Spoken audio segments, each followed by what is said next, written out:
Hi everyone, this is Duke, and you are watching the Office Titan series. Today I have with me my good friend Mariah.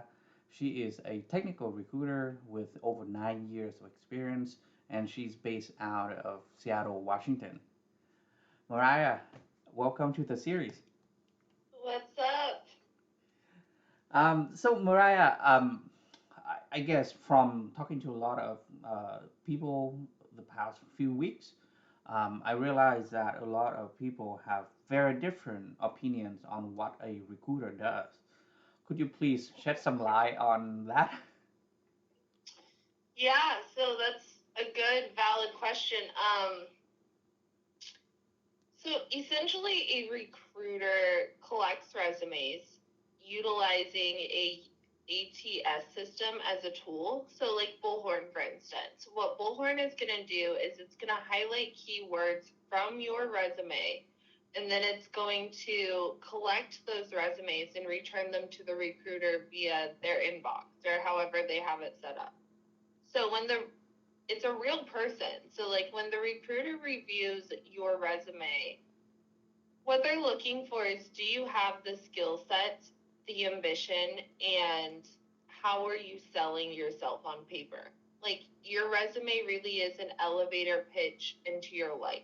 That's your personal life, your public life, your persona, your inspiration, who you admire, what books you read, who you surround yourself with, like you are who you hang out with. Your resume should convey all of that while remaining strictly professional, which is incredibly hard to do. That's when recruiters are going to look at certifications. Now, here's the thing, I have an unpopular opinion on certifications because I think that they mean diddly squat. Like, it's a piece of paper unless it's recognized by what's the education institution? Unless it's accredited, that's the word I'm Mm-hmm. looking for.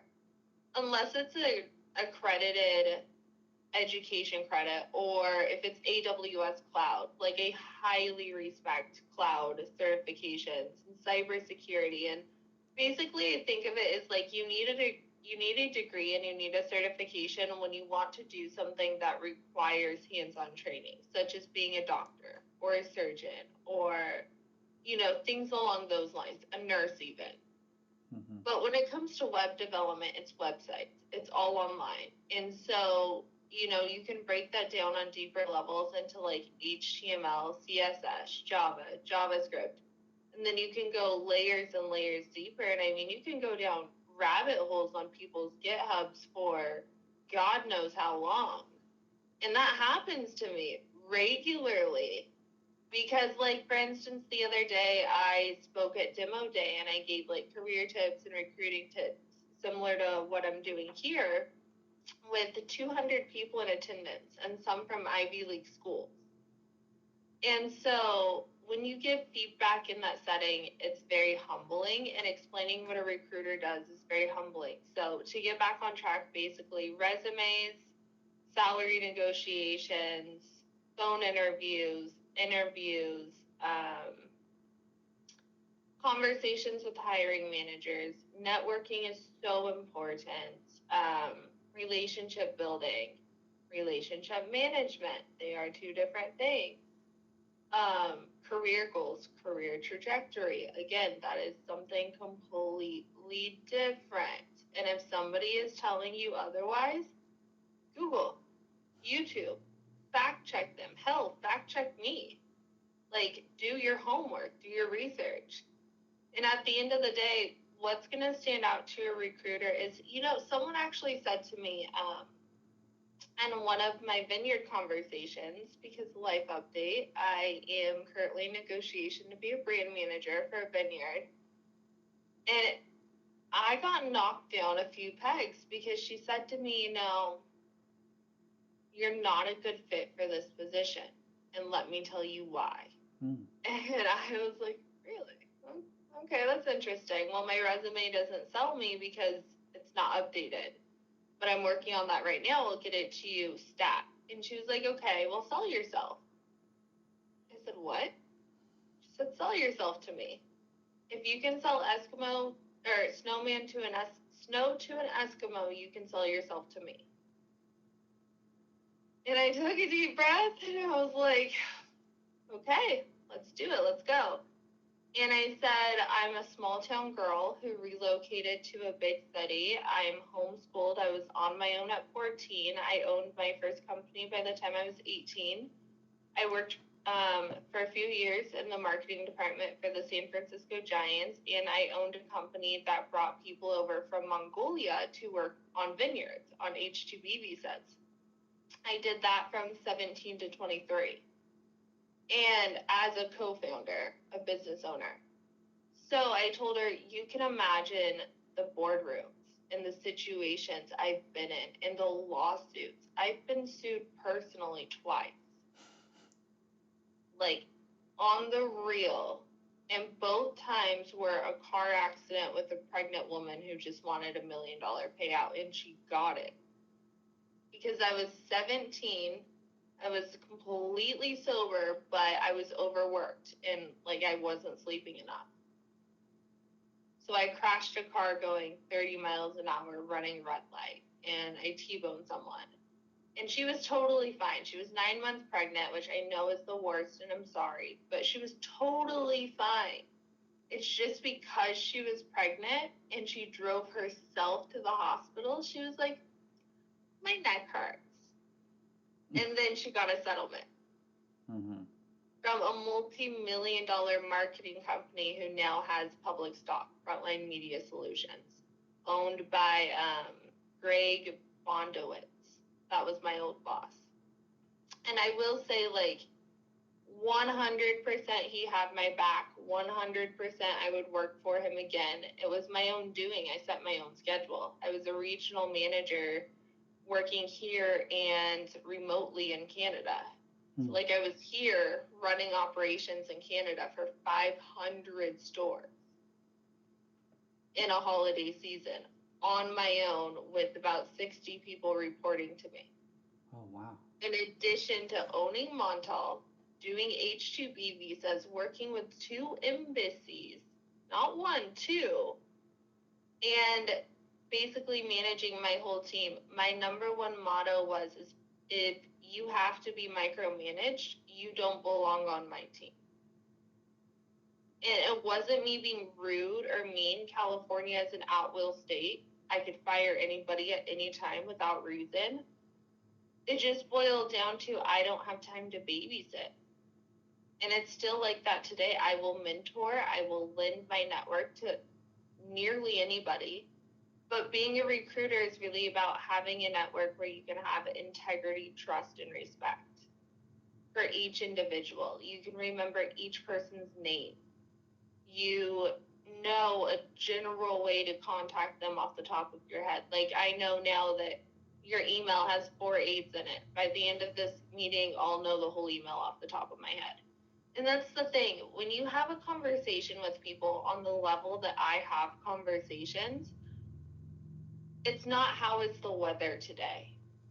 It's not what's up. It's how are you? How is your family? How is your business? What's your business trajectory? What recruiters are you working with? Do you want to drop my name? Do you need your resume rebuilt? Let's get you a ChatGPT set up. Let's do a podcast. Let's work out this 20 endorsement KPI. It's like so many things on top of my brand management job, on top of curriculum and courses and bettering myself and educating myself. And I'm a part of a 75 hard challenge where you have to work out 2 times a day, 1 outside, each for 45 minutes, drink a gallon of water, have 0 alcohol, read 10 pages of nonfiction or self-help, turn in progress photos, and workout videos on a daily basis for 75 straight days. So when you look at the mix, I guarantee you that every other recruiter out there is probably doing half of what I'm doing. And that's not me being cocky. That's not me being condescending or rude. It's just that I plan my day by the hour, on the hour, to the minute. And I'm chill to the extent of if like today, for instance, if I may say, we had so many tech issues that took up about 40 minutes. It truly did. And it doesn't bother me at all because that's what working in tech is. Mm-hmm. Sometimes you have to be IT support. Sometimes you have to be an athlete or an associate or whatever you want to call it at whatever company you're working at. But that's the reality of it. And it's like, if you're going to sign on to a project with somebody, I want to see integrity. I want to see you roll with the punches. I want to see you put your best foot forward, and I want to see good edits, and I want to see raw footage, and I want to see like the real. And that's what you should be getting with your recruiter. And if you're not getting that, there are so many courses online that will train you on how to own your LLC, how to incorporate, how to become a recruiter yourself. Like, there's so many resources. I see. Yeah. I hope that answered your question. Yeah, actually, it give a lot of I think a lot of insights into what's going on behind the scenes simply because uh, I guess most people have only a general idea or very small aspect of what a recruiter does, but Yeah. also I mean there's still so many things behind the scenes and what you Also, mentioned. I think that, sorry to cut you off, but real quick, I think that people need to remember to have compassion and respect for their recruiter because, yes, their recruiter is being paid hourly, but they're essentially doing you a favor. Like, it is a privilege, not a right. And I am the first person, if I am disrespected, if my time is disrespected, if my partner is disrespected, I am the first person to shut it down. And I'm like, you're done. You're blocked. Don't say my name. Don't look at me. Like, live your life. I'll live my life. Keep it moving. And when you have that attitude, and I always say, like, I named my company Code Beaches for a reason. Essentially, it means code bitches. And it's very intentional. And the reason is, when a woman walks into a boardroom, let's just think of someone out of the show Sex and the City. You see Carrie Bradshaw walk into a boardroom. What is your first thought? Seriously, what is your first thought? Uh, Confidence? My first thought would be, wow. Literally beauty, but no brains. And of course, that's not true. Carrie Bradshaw is very well educated. She's very fashionable. The thing is that she does things that are in her wheelhouse, and I think that you should be an expert instead of her jack of all trades. Like, props to her, hats off. Literally, hats off. But the thing is when you really like break it down and you think about it, let's look at 50 Shades of Grey, and let's keep a clean mind for those listening and not seeing. When Christian Bale walks into a boardroom, what happens? I can't say. Everyone, like, he commands attention. Mm-hmm. Like, people shut up, they look, they listen, they do, they act. Like, you put your Instagram face on in that situation. When you're around that amount of money, like, net worth is real. The economy is real. Where you put your money, like, where you put your money, your mouth is. Like, it's very, very serious. And then you have Anastasia still, his wife, okay? Let's think about before she was a wife. That girl, low-key, was being abused. And she did not say a word. She thought that that was contractual. That's what she signed up for. And in a way, it was. It sure was. But my point in saying this is, like, even the baddest, most amazing, like, down-to-earth, beautiful bitch is still going to face life. Like, she's still going to not get the job, not get the endorsement, or let's flip it around and look at the other hand. If she's killing it, and I'm thinking of the song You Be Killing 'Em by Fabulous. Like, imagine that song playing. Everything's good. I guarantee you that girl has haters. I guarantee you, if that girl is on my level, do you know what I receive? Yes. I receive hate mail. My phone number gets leaked. I receive text. Well, I share my phone number online, so that's my own fault. But I receive text messages, phone calls. I'm a C word. I don't know what I'm talking about. I need to fact check myself. But on the other hand, I also receive, you're doing a really good job. I receive mentorship and support and inspiration. And there are women in this industry, like for instance, a good friend of mine, I haven't talked to her about this, so I'll leave her identity out of it, but a good friend of mine works in one of the Carolinas, and she works in real estate. She's a project manager, a real estate owner, a breaker, a property owner, a mom of 2 children, and the partner of a celebrity. Wow. And I look at it as, here's something that my partner Alex said the other day. The only easy day is yesterday. And on top of that, she's doing 75 hard with me. She is my inspiration. So I know that like that drives to burnout and like a negative work culture, but that's the thing. Like Kim Kardashian said, if you want to be successful in this industry or in any industry, you get up, you get out of bed, you get off your ass, and you do the work. Like, it doesn't come easily, because I guarantee for that pretty girl or that handsome guy that's landing the jobs and that has the resume, like my partner's a great example. We hear this a lot. So he is the CIO at a cloud consulting company. He manages a team of developers all over the world for large clients such as hotel chains, like very large hotel chains. Think like Sweet Life of Zach and Cody in the tech sector. Like, I'm not kidding. It's on that scale. He does that. He does, he has like his own professional life and other things going on.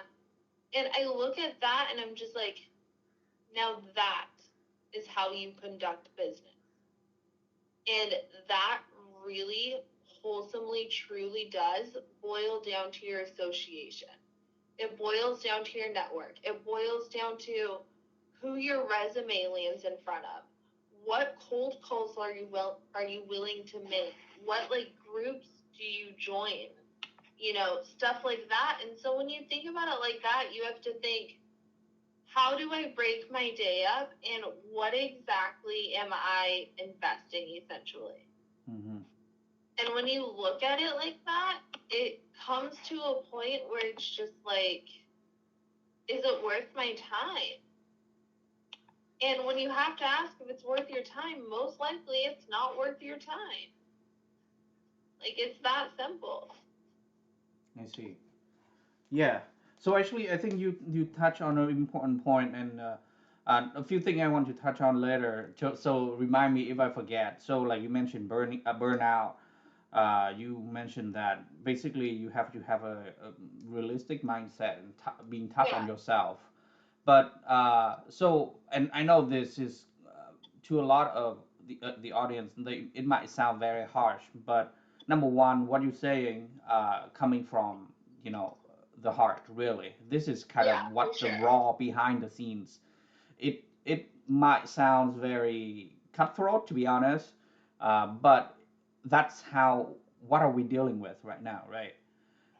And then also, I guess the next question will be like, if you are a job seeker in that environment, now it's very tough right now. The job market is very tough. So, how would you advise a job seeker approach the job seeking strategies? Yeah, well, first of all, do about 100 applications via LinkedIn, Indeed, ZipRecruiter, all of those.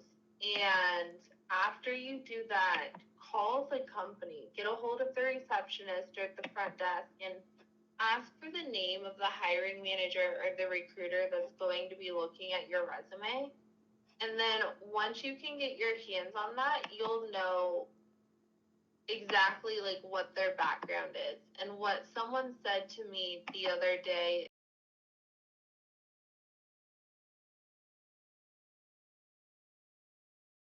So basically, we was talking about sending in LinkedIn LinkedIn application to offices and then try to contact the office. Yeah, so the candidate needs to turn in 20 applications per day for 5 days, which is 100 applications.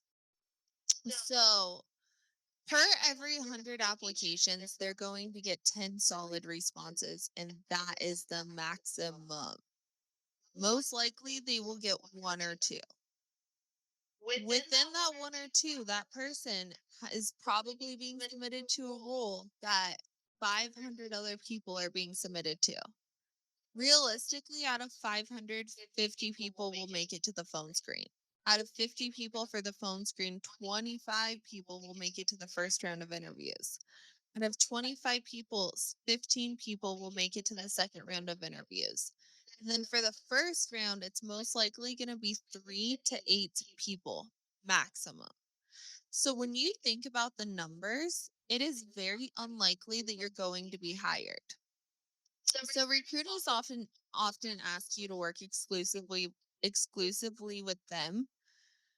This is dicey territory because I recommend lying. I will 100% tell a recruiter, sure, I'll work exclusively with you for 48 hours. And so that's the honest part. After 48 hours, if they're dumb enough to ask me if I'm still working only with them, I just say yes. Why have the conversation? You told them. You preferenced it. You gave them your time. You gave them a timeline. And I think it's also really important to remember that recruiters are human. They make mistakes, and that's okay.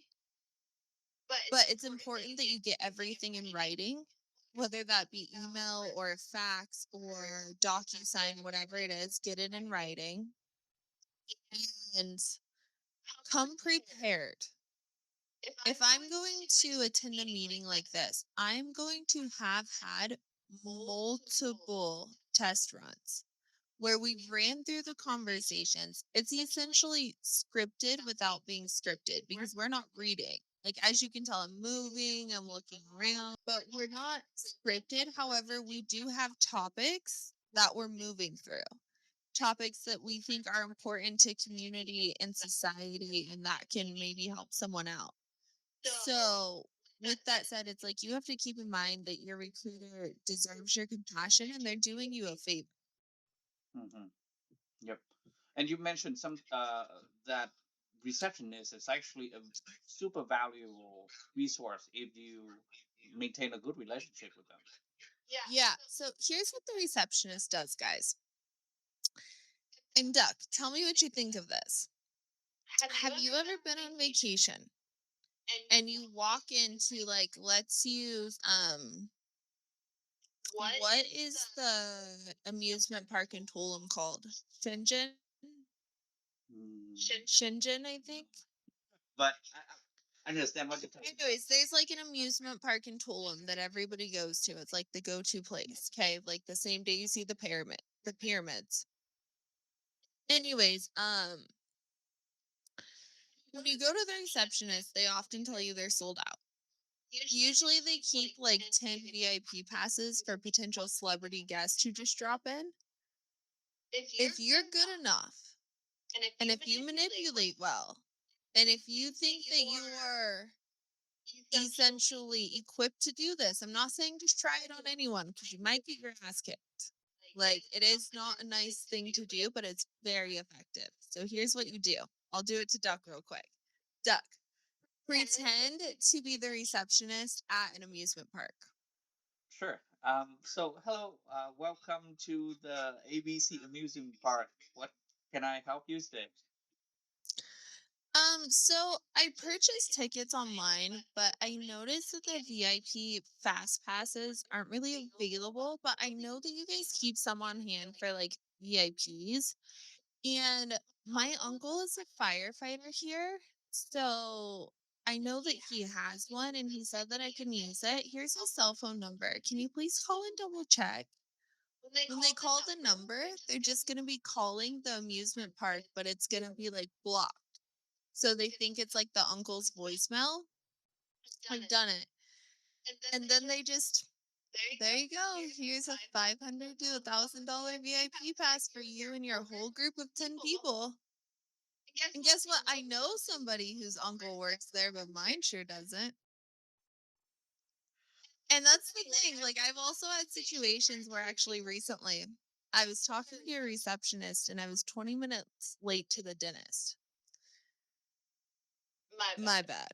So they weren't going to do like my dental exam, but the receptionist vouched for me, so they did it. So it's like, you have to think the receptionist handles the voicemails, the memos, like everything. So if you can be in good graces with that receptionist, you can get a hold of the CEO of any company that they're associated with in a matter of minutes. Mhm. Minutes. It's insane. It's like driving up to somebody's security at their house and having security call the homeowner. Yep. Don't do that, of course. But it does work. Especially in like Beverly Hills. Oh yeah, it works. Let me see.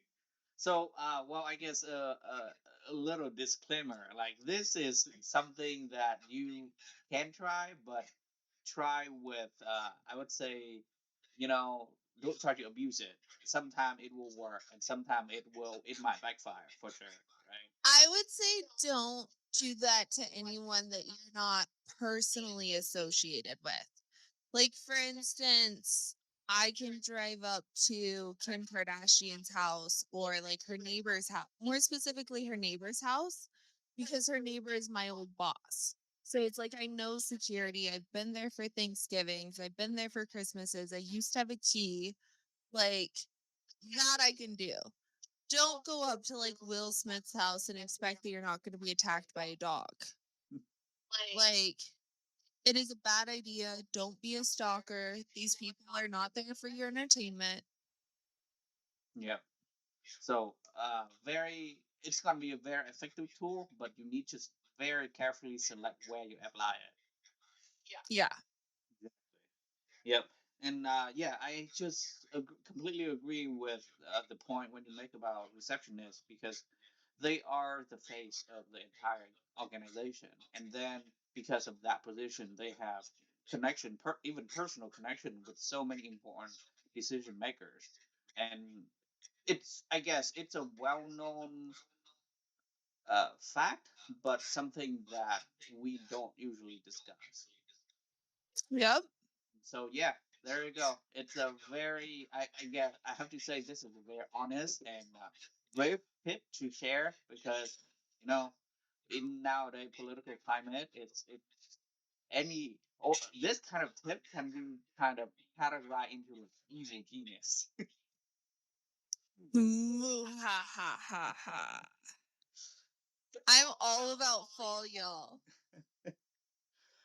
So I guess earlier you touched on this point is about when you try to do so many things at the same time. Burnout is a very common issue nowadays. Yeah. So, what your advice for people trying to handle burnout? Um, I think people need to grow up. Mhm. Like, I know it sounds harsh, and I know that people genuinely think and convince themselves that they're doing the best that they possibly can on a daily basis. But the reality is unless you're like Marine recon deployed in Afghanistan or Ukraine right now, you truly don't know what your limit is. And so for me personally, like the 75 hard workouts, that's 90 minutes of working out a day. I actually was in ER less than 2 weeks ago for a minor heart attack and muscle atrophy, not muscle atrophy, rhomopathy or something like that. It's basically your muscles are deteriorating too fast because you're working out too much. And so it's like when you go to the emergency room for that, that's your limit. That's when you edit your diet. That's when you work with the nutritionist. That's when you do all of those things that you need to do to stay healthy, because a 28-year-old should not be having a heart attack, and not one that's healthy anyways. And so when you look at it like that, I think that it's important to slowly but surely take things off of your plate one by one and evaluate and learn the value of saying no. I will be the first person to say, not today, Satan. Like, nope, I'm good. Walk away. And it's like, I do that with everybody. It's not like, put it this way, partners have moods, right? Like your wife, like we go through things, we go through moods. Okay. For me and Alex, first thing in the morning for the first hour, we do not speak if we can help it, because we are not morning people. We know that. We know it's not going to be productive, and your morning fuels your day. And so it's like when you think of it like that, I evaluated about 6 months ago and I said to my therapist, what can I take off my plate that's going to make my life more fruitful? And he said, first of all, you can stop talking to your partner at 6 o'clock or 5 o'clock or 3 o'clock in the morning. Nobody wants to hear your voice. Nobody. A saint doesn't want to hear your voice. And I was like, okay, done. And he's like, two, you can read body language. Like, just because you're not talking doesn't mean that you're not communicating. And number three, you can simply just sit. Sit. Take a bath. Go to your local Japanese or Korean spa. Like, just be with yourself or be with your partner. And I think that that will combat burnout. And anybody who works with me or for me, I actually have a company bylaw that entails that for the first 20 minutes of your day, you have to do some sort of health smoothie. You have to do some sort of deep breathing associated with stretching or fluid moving. Shout out to Kinergy by Julianne Hough. That's usually the videos that I do and I follow. Also, shout out to Lululemon, their studio app. Those are super good for lifting. And it's like when you get in touch with your mind, body, and soul, you're on a whole new level. And then it's like that's when you're hanging out with the grown folks. That's when you're doing barbecues instead of clubbing. That's when you're skydiving and bungee jumping and going to hot springs and country hopping. And, for my partner's birthday, we rented a boat and accidentally stole it for his 30th birthday. And so we were like an hour and a half away from where we needed to return it to in Lake Washington. And you have to get gas, which takes about 30 minutes to dock and like to get gas. And so initially we had the rental from 12 to 3, and then we were supposed to extend it to 6. She said, fine, cool. It was a private owner through an app. And then at 6 o'clock, she tells me she can't extend it to 8, which we requested at 5. She didn't tell us until 6:01 that we can't extend it. So we were an hour and a half away. So what did I do? I checked the boat for a GPS. They don't have one. So I'm telling myself, well, that's stupid. So next thing I do, everyone I'm with, which was my partner, his sister, and her boyfriend, they were like, we gotta get back. We gotta go. They're freaking out. I'm like, guys, chill. Jump off the dock. Drink a beer. Shotgun a beer. Like, you're fine. There's the bad girl in me. And my partner was like, Bear, no. And it's like his 30th birthday. And I'm like, I'm not ruining your birthday because some bitch can't read a clock. Like, it's not happening. Well, then we stay about an hour longer. We get the boat back at almost 9 p.m. Yeah. So the poor boat attendant, the little kid, like the college kid, he missed picking up his sister at SeaTac because he had to wait for the boat, and the owner was on the verge of calling the cops and reporting it stolen. Because you don't really have service on the water, so I couldn't answer her phone call, but I like sent her our location and I was in constant communication. And so I had to call my dad, and it was humbling because I had to say, Dad, we're all drunk. We're all driving a boat. We accidentally stole it. Only Alex has a boating license and he's puking. And there's open containers everywhere. And my dad says, this is what you do. We call a lawyer. We call them the moment there are handcuffs put on. Keep 2 cans of unopened beer in the boat. Take the boat to get gas, throw all the open containers out, but keep those 2 cans unopened in his pockets. Get out of the boat, walk him up the dock, put him in his sister's car with his sister's boyfriend, and as soon as the cop opens the door because you refuse to get out, take the beer, open it, and take a drink so you can say you're only under the influence in front of him in this moment, not while you were driving the boat. Then refuse a breathalyzer so that you get a blood test and your blood alcohol level goes down within about 6 hours. So my dad tells me all of this, like the full breakdown. And he tells me rinse everybody off, take a shower, spray down with the fucking garden hose, like do the whole thing. So we do it. By the time we get back, Alex was sober enough to park the boat because he was pounding Asian snacks and coffee. Like the little koala bears with the chocolate inside? That's what he was eating. And so we get back, cops aren't there, but the owner is pissed. She called ahead to the gas place to make sure that we were actually there and we didn't just lie. And she was on the verge of calling the cops, but backed off. And I had to call my dad and say false alarm. And it was only in the moment that I called my dad that the group realized that someone can go to jail today. Yep. They thought it was a joke. They thought it was funny. And here I am at 28 years old calling my father and transferring Bell money to a different account. That was August 21st. Oh. It's not funny, Doc. It was scary. No, I mean, it is scary. I mean, but I guess, I mean, what we can take away from it is that a lot of time we make mistakes, for sure. That's the mistake that we make. But even if This was her fault. She didn't tell me until 6 p.m. I asked at 5. This was her fault, not mine. But the problem is you are in the situation, right?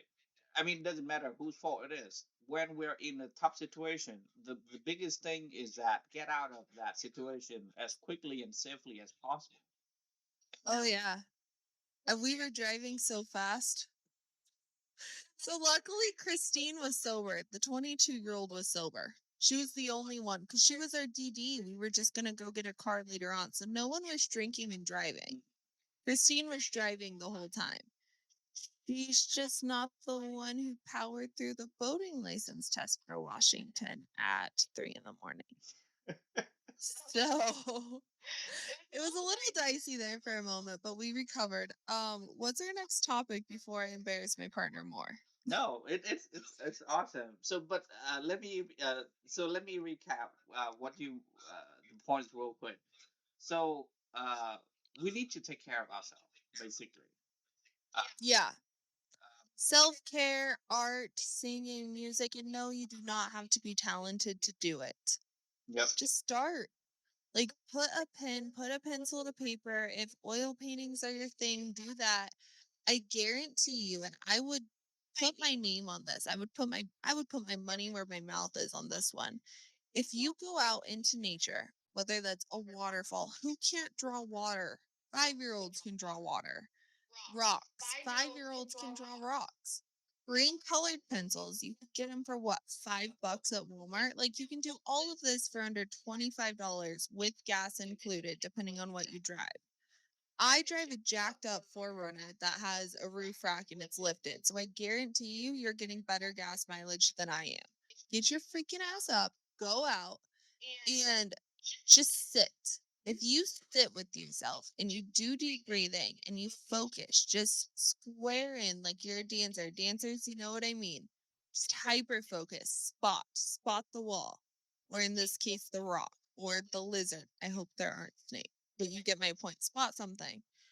Within 20 minutes, you will not only have a beautiful picture that you can make a present, a birthday present, a Christmas present, anything like that. And by the way, I will happily accept those and I will display them in the studio, which not on the soundproofing, but I will find a place to put those and I will feature them for you guys because it's getting energy out in a way that's like similar to therapy where it's like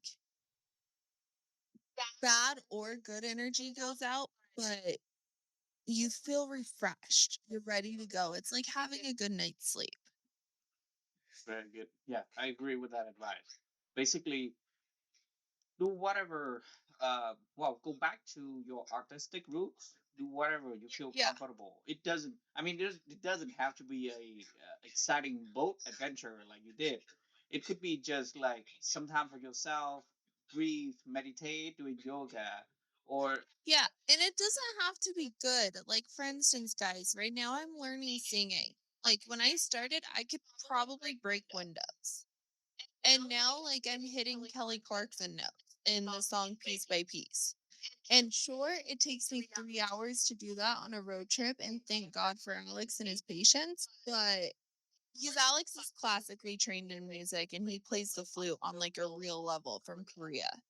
So it's like he can hear when I'm like breaking his eardrums and I haven't learned how to sing quietly yet, but I will get there. And like our dream that we were discussing and like let's manifest this into reality.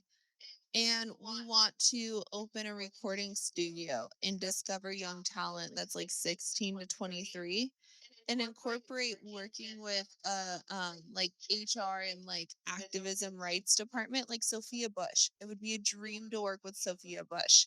So she can advise us on who needs to be on set and how to take care of these children in the industry because that's not something that we had. And it's like we need to be making sure that the children don't turn into Britney Spears and shave their head and, lose it. And Britney's doing great now and she's amazing. I'm a big fan of hers. But she did have a crazy girl moment for a hot girl summer. And it's like, we don't want that for the next generation. We don't want that for our children. We want them to be treated the way that they should be treated, and they shouldn't be working 40 hours a week. I'm homeschooled and I worked 80-hour weeks for 16 years. And I still do that to today. That's where my work ethic comes from. And my working was I worked out 5 hours a day because I modeled professionally. Um, I swam for an hour a day, which I can't hold my breath to save my life. So I basically drink water for an hour a day in a pool. And then I had to do 2 hours on like studying legal and law and stuff like that for my businesses. And then I had to do employee check ins and do one on ones for the remaining time, and then do endorsement, then do promotions, and then do print like modeling and ads, get those out to other countries, other time zones. And it's like when you look at the trajectory and the perspective of someone's career like mine, you can't determine where they're going to be in 3 years. And so it's like, it's a far-fetched dream, but the point is we would love to open a recording studio. And it can be like a production, like a music producing. And we want to call it physique music. And it's like when you think about things in a 5 year and a 10-year plan, what you're doing today does matter. What you're doing in this minute, what message you're sending, what message you're speaking, what you're manifesting. It truly does all come back. And when you have a network as large as I do, or as large as you do, Duck, the people in your network are watching what you're doing. They're social media stalking you. They're following you on LinkedIn. They're watching your stories. They're looking at what you post, who you represent, what your reputation is. And you best believe for every one positive comment, there will be 10 negative comments, and most likely publicly. And so it's like you really have to consider the way that you think, because the way that you think is going to come out in the way that you speak. And you may not want the whole world to know what's on your mind. So it's like when it comes to burnout, the more self care I do, the more brain power I have. And like I personally eat like a Mediterranean carnivore diet. So that helps with my ADHD. That helps with my seasonal depression. That helps with everything that I do. And it helps me maintain time management and a schedule. And it helps me not drive my partner nuts. Because you have to think you're always affecting another person, whether that be your team or your partner. Hmm. I see. So I yeah, I agree with that. Burnout, your personal burnout, is not always just, even though it is very personal, but in reality, we are affecting other people who are in our lives, and uh, yeah, work with them. Basically, well, I wouldn't say you have to worry about them, but possible, work with them and let them join your healing journey. For sure. And there's tools that you can locate too, like the All Inclusive and Educator Bree. She authored and published two journals, one of which is for like tracking your menstrual cycle and understanding your body, and the other is a travel journal. So you can like keep track of what locations, countries, restaurants, bars you go to. And it's like, if you think about this, if you think deeply about this, because I did, I ordered them. You can find them on Amazon. We'll include the links. But when you really like dive into this, you realize that you may be the center of attention in your own story, but everybody in your like life, in your immediate world, they are currently the main character in their own story. So it's like when you think about that and you consider that, you have to remember that it's a blessing to be included in somebody's story. It truly is. Their time, energy, effort. Here's why. I started my career when I was 14. I'm homeschooled. I graduated a charter school, which is essentially a college, when I was 14 years old. I've gone through multiple formal child boot camps. I'm physically fit. I have a 2 decade long modeling career.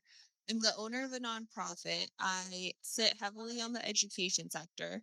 So it's like to be someone who is not college educated but is so closely associated with public platforms and schools, you have to do your research and you have to be educated and you have to be willing to speak out and speak up and put your money where your mouth is. So when you really think about it like that, it comes down to, am I doing the work? Who is in my association? Where am I spending my time? Am I monetarily showing my gratitude? Because that's so important. I don't think that people are taught these days the true like meaning and essence of a good thank you card or a Christmas card or a Halloween card even. Like you can attach a Reese's bar or Reese's peanut butter cups to a stupid children's Valentine's Day card and get like a box of 100 of them. Or get the Kate Spade like holiday cards, 500 for probably $40, which seems like a lot. But when you're handwriting these cards and it has a picture of you and your fiance, or you and your husband, or you and your wife, and your dog, and your family, do you know how many monetary endorsements are going to come out of the return on that? Do you know how many thank you notes you're going to get? Because here's the thing, I don't care what anybody says. At the end of the day, every single person on this earth is superficial unless they're blind. And so when they see your clothing, they're going to want to wear your clothing. And if they're not a fan of you, either they're going to become a fan of you or they're going to become a hater. And at the end of the day, as much as I hate to admit it, and as cliche as it is, good or bad, press is press. So if my name, if my face, if my brand, if my businesses are being acknowledged, I'm going to be tagging my friends and lifting them up and including their brands and supporting their small businesses. like the Inclusive Educator in her 2 books, because guess what? I'm learning from her. I can bounce ideas off of her. I probably wouldn't do this because I don't want to use her, but at some point I can ask her for publisher recommendations. And so it's like when you have a network that you can dig into and that you can utilize, and that you know that the women in that network are like truly down home good girls, like city girls, country girls, gossip girls, whatever. Like if they're good, quality, wholesome women, then you will find that you can make, like, I was watching the movie Practical Magic the other day. Love that movie. But you know, at the end of the movie where they were speculating that the ladies were witches, and then they finally like used the phone tree to make the phone call and confirmed it? Although the other women weren't witches, they still came together and cleaned house. Can you imagine a world or living on a level like I do? And I feel so grateful and so proud to be able to say this. But can you imagine living on a level where you can make one phone call and a group of women are going to come together and support you and clean up your mess? Like, I have friends legitimately who are currently in the military, active duty in Hawaii and Honolulu, who I can call. I can literally pick up the phone, call them right now, and say code red. By the way, that is in like my network, the code for come now. She will find a way to get leave approved by the United States military, get on a plane, and be here within 12 hours. I can say honestly, I have a friend in Hawaii, Alaska, Chicago, New York, Los Angeles, Australia. I have friends all over the world who are kind and proud women who would do that for me, no questions asked. How many people can say that? Because I know every single one of those women I just listed can say that. And it's like when you get into that level, that's when you become a recruiter. If you have that network, you're a recruiter. If you tell people that you leave your work at work, you're not a recruiter. You should be networking in grocery stores. You should be networking in Barnes and Noble and FedEx. Like, when you're a recruiter, and here's the thing, I got out of the business for a year to be a communications manager at Nike. And did I enjoy my space and my personal time? Hell yes, I did. Because when I was off the clock, I was off the clock. I've never had a more turtle year. It was literally a turtle in my shell. In my shell is my family, Alex's family, and Alex, and that is all. And I loved it. I soaked in every minute of it. I put together an education platform with my partner. Like, it's incredible. But there comes a time where you have a faith, you have a destiny. And for me, I discovered at 12 years old, I was meant to be a recruiter. So you can't walk away from that. And when you do, life doesn't go the way that you plan because you make plans and God laughs. Like you have to figure it out, but you have to figure it out on a Pinterest board or an inspiration board. For me, one of my entire walls in my office is gonna be a illustration of drawings from a specific author, from Alex actually. And it's all gonna be my 5-year plan. And so it's like you can do a Pinterest board in your office. My partner's really good at drawing. Most people aren't, but he was trained in that. He took lessons. And so that'll work out for me. But there's so many things that you can do that can be your creative outlet, but still come full circle and like tie your, necklace together. It truly can work if you surround yourself with the people that have your back. They're watching out for your heart, your soul, your mind, your time. You'll be good to go. But it really does come down to networking. Even if it's through League of Legends, you have to network. So you're touching on network, and I want to expand on that. I personally have a few people expressed their opinions to me in the sense that they are doing networking, but they don't feel very good about it. And one person even said that it feels very self-serving when I'm trying to do networking. So what would be your advice for people who need to network, especially the people who actually don't enjoy doing it? My advice would be grow up. Like, if you don't want to have a network,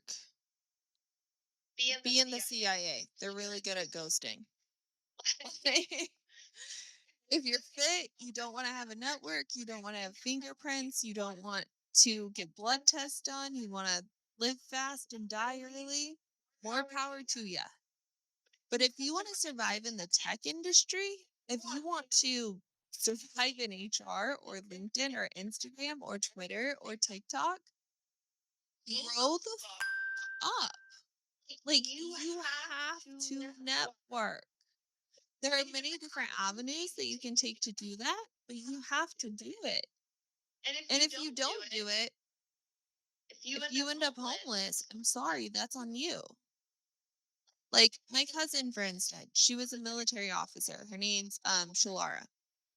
She goes by Shay. So I've looked up to her my whole life. She's the one who told me you're going to be a recruiter, and she's right. She went through a divorce after turning down a location assignment in Japan. Come to find out that the guy was cheating on her, and he went on to live with his side chick that her children knew about the cheating, but daddy told them not to tell mommy for a year. She picked up, she called the lawyer immediately, got the divorce within hours because she works for the state. She's now a social worker. So she turns around, she goes to live with a friend in Sacramento, California, and she does not tell the family, none of us, a word until come a year later. I mean, she comes to like family reunions and, she does her family duty, but we all think she has the perfect life. And so one day she tells me, I just bought a house. And I said, what do you mean you own a nice house? She owns like a mini mansion. She let him keep it 100% because he makes half of her salary. She bought another house that's a like 4 to 5 bedroom house. I think it's a 4 bedroom house with like a kitchen nook. It's $1 million house in Sacramento, California, in the hills. She did that within 1 year. On top of a new car. On top of it, she went to Africa, Greece, and in London on humanitarian assignments for the military. She did that in a year and a half.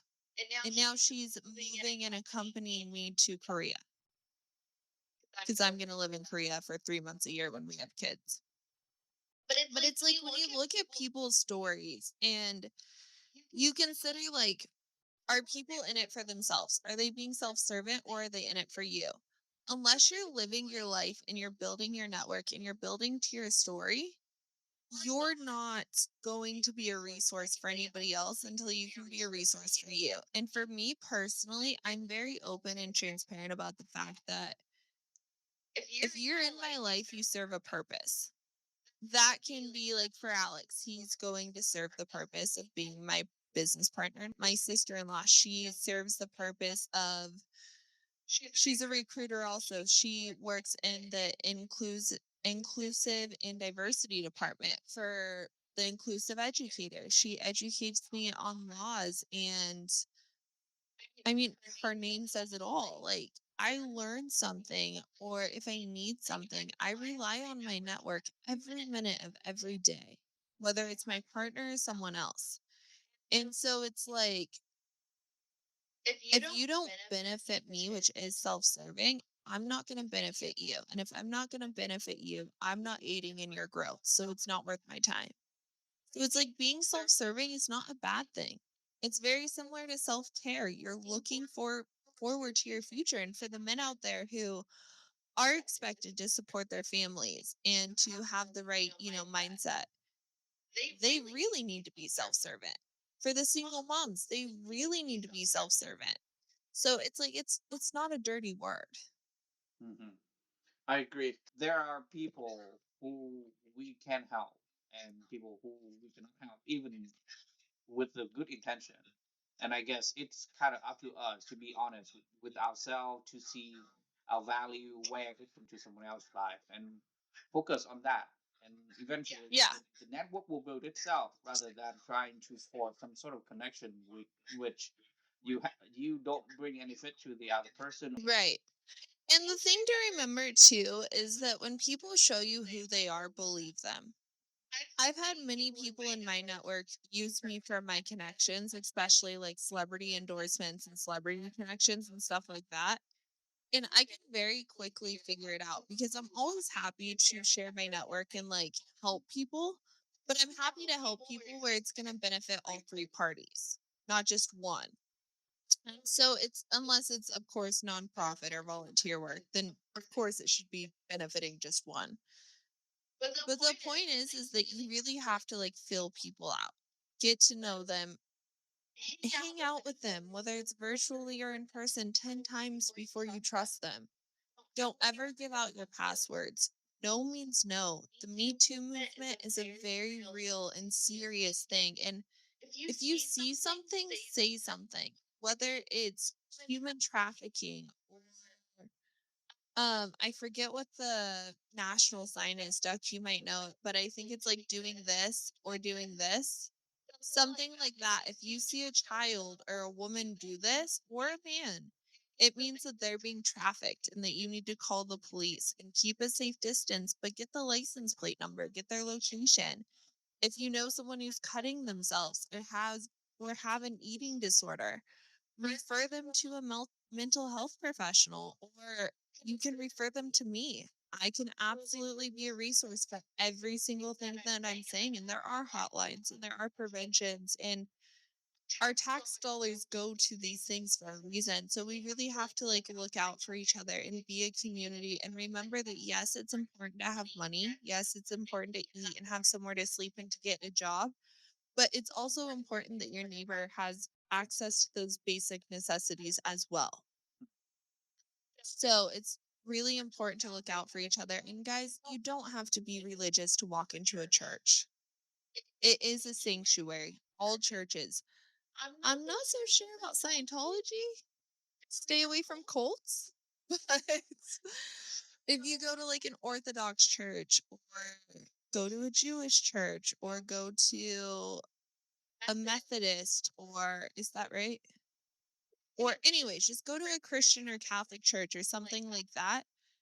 They usually have counselors on site. They have mental health departments or people. They have priests. They have the resources that they will give you free of charge simply because they're good people regardless of what they believe in, and they're not going to try to sell you. They're not going to speak to you in Bible quotes or in tongues. Like they're just going to treat you like human to human. So access resources, access food banks. If you can, lend a hand or donate to the St. Jude Cancer Hospital, and also lend a hand or donate to Meals on Wheels. I know that there's a lot of relief programs for Hawaii right now for the fires that just happened. Do we have one more question or are we moving into closing up?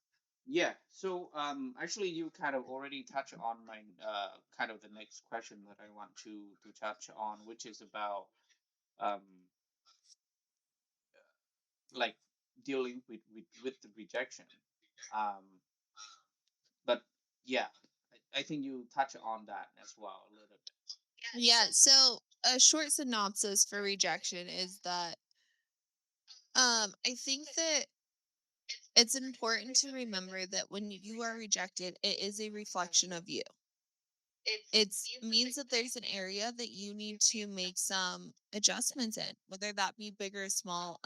I'll choose to be vulnerable and show and share where I need to make adjustments, and hopefully that can make a difference for someone. But for me, I think similarly to all women, not to let this be a cop out, but I just think it's relatable, is I'm insecure. I definitely, especially doing the 75 hard challenge, I have to weigh in every day and I have to take progress pictures. So, relaying back to eating disorders, I think about every single calorie going in my body. I think about what's food, what's fuel, what's energy, what's sugar, what's processed, what's not. And I even have to rely on my partner to remind me that food is fuel. Like, it is required. You do need sugar, you do need carbs. Of course, you can do like brown rice and a steak or chicken or surf and turf or, whatever your jam is, that's fine. But it's really important to stay grounded and balanced and to make those adjustments, to seek mental health counseling, to seek behavioral counseling, to seek resources, whether you're in the Black or Brown or Asian or African American or, the proper terms, Hispanic. Or for me, my ancestry is from Scotland and Ireland. So those people too, the Irish like to drink. I'm one of them. Just because I'm not drinking for this challenge doesn't mean I don't like a fine glass of wine. But it's like there's checks and balances. If you're gonna have a bottle of wine one night, which I sure as hell do sometimes, then you still have to get up at 4 o'clock in the morning. You still have to work out. You still have to do the challenge. I'm sure that means you failed the challenge, which I haven't done because of alcohol yet, thank God. But you still have to adult. And that's the thing about rejection is my partner said this to me the other day, and I thought that it was incredibly condescending, but he had a good point. He said that very few people in life have your emotions, your connections, your depth, your sensitivity, and your ADHD. And I said, what the fuck? Like, I was pissed. And he was like, no, it's just people tell you yes. You're kind of like Rory Gilmore from the Gilmore Girls. Like, all the way up until a year in the life, all she heard was yes, yes, yes. And so it's like when you think about that, what comes with that territory is a lot of haters. There are a lot of women, I'm sad to say, who are jealous, who are unkind, who they're insecure as well, but they haven't had the correct or the proper mental health interventions to help them understand that we need to support each other, not push each other down. That if you're drowning, you throw a life raft, you jump in after them. You don't just let them fade away into the nothingness. And so to get to that point, you have to live in a reality, or at least I live in a reality where when people talk to me or talk about me, that does happen a lot. And it's because I speak on platforms like this. I know that I have unpopular opinions for some people, and I know that I make celebrity references and I name drop. But the thing is that you are your association. And so when you think on a deeper level about that, you have to realize that as many people that's not supporting you, there are more that are supporting you. When one door opens, another door, when one door closes, another door truly does open. But that's all based on your network. That's all based on your association. That's all based on have you done the footwork in your career to ensure that you're going to have that safety net? And it's when you make those decisions and you jump into those collaborations or more than collaborations, endorsements, or brand ambassadors or partnerships, you have to consider from all angles what brand are you putting on the NDA? What are you willing to say in court? What are you going to say to the lawyer, to the DA, to the ADA? What are your friends that are politicians going to say about you on live TV or on Twitter? Whose mouth is your name going to come out of? And it's like when you think on that level, it's very easy to get paranoid. And when you have ADHD and you hyper focus like I do, you learn the law and you learn how to like open back doors and scurry around it and trade favors and bargain. But the problem is that at some point, when do you become too manipulative? When do you become too robotic? When are you the player, not the one being played? And it's like I always used to say at a younger age, player be played. And I thought it was funny. And then one day, my grandfather told me on his deathbed, You are finally the player. You'll never be played again. And that's when I realized, like, it sounds dramatic and it sounds like bullshit, but this is truly what happened. And I realized in that moment, I've graduated to a level of manipulation that is nearly inhuman. And I had to take a hard look in the mirror and I had to take the grace and the faith and my beliefs and my values and my integrity and my ethics, and I had to reevaluate. And it was in that self reflection that I realized, sure, I'm good at this. And sure, at the time, I wanted to be a recruiter and a criminal defense attorney, which I probably would be really good at. That's an aspiration of mine to pass the California bar. But there's a time and a place. The time and the place is not in your relationship, no matter how mad you are, not in your marriage, not in your business deals, not in your endorsements. The time and the place is when you're about to go to jail and your ass is on the line. And that's happened to me. I almost went to jail in Thailand. I almost ended up in prison for smoking weed and getting caught with weed at a drug stop. Me and Alex both. I paid $1,000 in the back of a truck and got it reimbursed through insurance to get us out of it. I see. So it's like when you're in these very real situations and you're dealing with rejection, fix what's going on with you. Talk to a friend, talk to a trusted partner, talk to me. If you send me a message and I hand on the Bible, I don't have one near me, but hand on the Bible, if you send me a message and you mention 3 words, one of these 3 words, suicide, help, or I am stranded, I will call in the cavalry. Whether I have to work with embassies, which I've done, mind you, if I have to work with human trafficking associations, if I have to work with the sheriff's department, the FBI, the CIA, if I can simply use a backdoor resource that I have, which I do have those in my network, I will move hell and high water to make sure that you arrive home safely. Now, I will ask questions. And I will take it very seriously. And there will be a paper trail and a police report. And it's going to be probably globally broadcasted on News 6. But for me to do that, I aim and I create and I work my ass off to provide a safe space for women of all race, of all ethnicity, of all backgrounds, and men alike. So you have to look at people like Sophia Bush. She is very heavily into human rights and human trafficking and speaking on behalf of the younger generations of actors and their rights. When you look at someone like that, that would probably be my first phone call if I had a serious situation. And that's okay. My second phone call would be my lawyer, and my third phone call would be my business insurance, and my fourth phone call would be my father. And that's okay. Like, my family expects that of me. That is not abnormal. I'm not saying this happens every day. Thank God I would have had a heart attack sooner. But I can say that now that I've had one. Very minor, but true. The point is just reach out because I guarantee even Dutch may not have the resources, but I will probably be his first phone call and be here for you. Thank you. Thank you for saying that. And Do you like how I just volunteered you, Duck?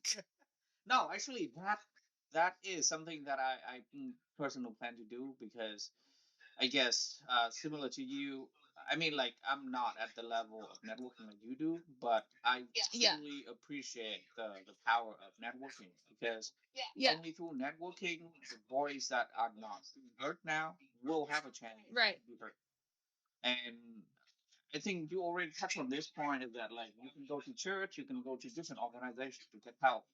But the important thing is that it doesn't matter what kind of rejection, what kind of burnout, what kind of problem you have in your life. Number one, have a faith in yourself first, and Yeah. don't don't. Well, I mean, sometimes you don't get the support that you need immediately, but there are people out there. For instance, for people in the foster care system, when they turn 18, they're kicked out with their belongings are basically their clothes, and that is all. So, for those people who don't have a support system, find refuge. Go to a church. Go to a police department isn't going to do anything for you because you're not in danger. But you can go to food banks, you can go to churches, you can volunteer at hospitals, you can often do things that will allow you to find a meal and a place to sleep. And if you watch the movie The Pursuit of Happiness, he did this in the movie, and it is absolutely possible regardless of where you are located. So there's always hope. The answer is never suicide. I will say that I do support assisted suicide, medically assisted suicide for stage 4 cancer patients. I think that is everyone's individual decision. However, if you simply just feel like I don't want to live anymore or I'm worthless or I'm not good enough, seek resources because they are there. Yes, I agree with that. And I have to say that it doesn't matter what anyone say about you, as every human being has values, whether or not the society can acknowledge it or not. Yeah, Everyone has value. Yeah. So I think thank you very much, Mariah, for sharing your, I'd say, very candid, very honest, and very of course. One more thing, I want to do a few shout outs. We are looking for 50 people and 50 people only to subscribe to a doggy food treats subscription monthly. For $40 to $50 a month, depending on the package that you choose, you will receive a doggy birthday cake, doggy cannolis, and carrot and bacon treats. The All Inclusive Educator has the 2 journals. I know that we touched on that, but we'll include the links for their Amazon. And check out Puddles Barkery. That is the source of the treats. You can find them in locations all over Seattle, but make sure that you reach out to me or the owner of Puddles Barkery to inquire about a subscription. So I just want to real quickly thank you, Duck. This has been an incredible conversation, and I hope to be a guest on your podcast in the future. I think that there's so much more that we can talk about revolving around body image and social injustice and the whole 9 yards. Hell, we can even theme it and I'll do a virgin cocktail and we can do like full backgrounds or something like that. But I think that this was really productive. So thank you so much for having me and for letting me represent Code Beaches. Yeah, thank you, and thank you, Mariah, for joining us here. I mean, I Of course. personally learned a lot from talking to you, and personally, I get more hopeful that there's a lot of uh, I'd say issues that we are seeing in not only in the workplace but also in society. Right. We are I realize there are a lot more resources for people to tap into, and my hope is that Absolutely. like make increase awareness of all those issues as well. Sure.